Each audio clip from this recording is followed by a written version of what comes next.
Main যে সমস্যা এই বাইকের মিটার গিয়ার ইন্ডিকেটর শো করে না এবং টাইম দেখা যায় না, যা নতুন রাইডারকে অনেক প্রবলেম ফেস করে এবং যারা প্রফেশনাল রাইডার তাদেরকেও অনেক প্রবলেম ফেস করে। কারণ যখন আপনি সিটিতে রাইড করবেন তখন গিয়ার শিফটিংয়ে কয়টা গিয়ার আছে এটা দেখা যায় না। এ কারণে আপনি অনেক প্রবলেম ফেস করতে হয়।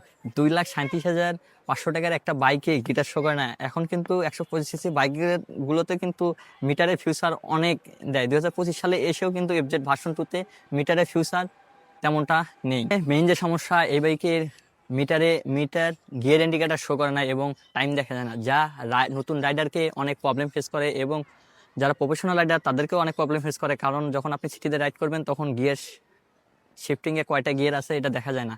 এ কারণে আপনি অনেক প্রবলেম ফেস করতে হয়।